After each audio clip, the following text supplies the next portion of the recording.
Здравствуйте, зрители и подписчики. Специально вот в экстремальную погоду покатаюсь на глиссирующем дне. Просто специально просят меня, как так будет вести. Но я не знаю, есть ли смысл в более худшую погоду эксплуатировать корабль. Вот как-то вот так он себя ведет. Далеко отъезжать не буду, это бессмысленно. Вот, но посмотрим вдоль, поперек волны, как угодно. Посмотрим сейчас.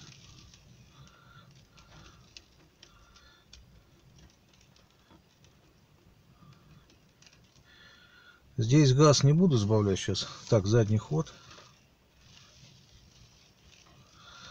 Кому интересно открывание бункера.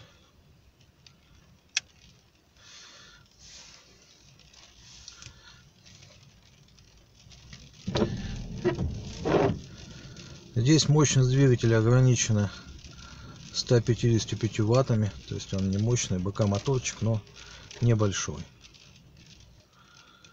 Такие вот как бы радиусы разворота.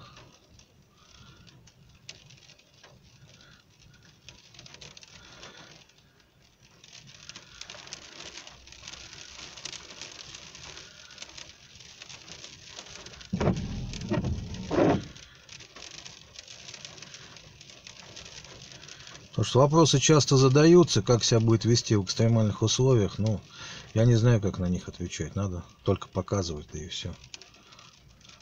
Естественно, подхват воздуха у глиссирующего дна не происходит. Соответственно, он скачет, конечно, но винт сразу заглубляется, и корабль опять нормально едет. У катамаранов на волне, на такой сильной, конечно же, будет на полном газу происходит подхват воздуха. Вот. Как-то вот так. Единственное, что, конечно, буду отправлять клиентам, вот они посмотрят сегодня несколько кораблей. Ну, как сказать, отстроить прямой ход, конечно, в таких условиях, ну, скажу проще, крайне проблематично. Видно, что вот корабль даже соскакивая с волны, вот сейчас было, может даже уйти немножко носом под воду. Ну, как бы ничего страшного. Дождь не страшен кораблю. Что какие-то вот такие вот условия бывают у нас для проверки. Конечно, настраивать автопилот в таких условиях мы не настраиваем, потому что крайне проблематично и неприятно. Но хочется более спокойной воды, чтобы было понимание, как себя ведет корабль, насколько адекватно. Извиняюсь, вышел из кадра. Ну, как-то вот так.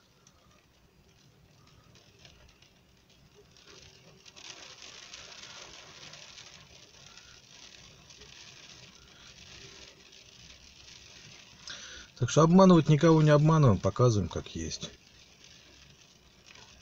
Нужно ли рыбачить в таких условиях? Ну, это личное дело каждого.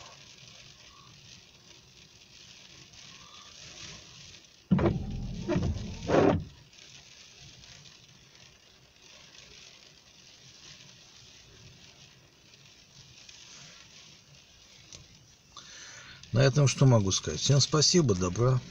Ставьте лайки, подписывайтесь.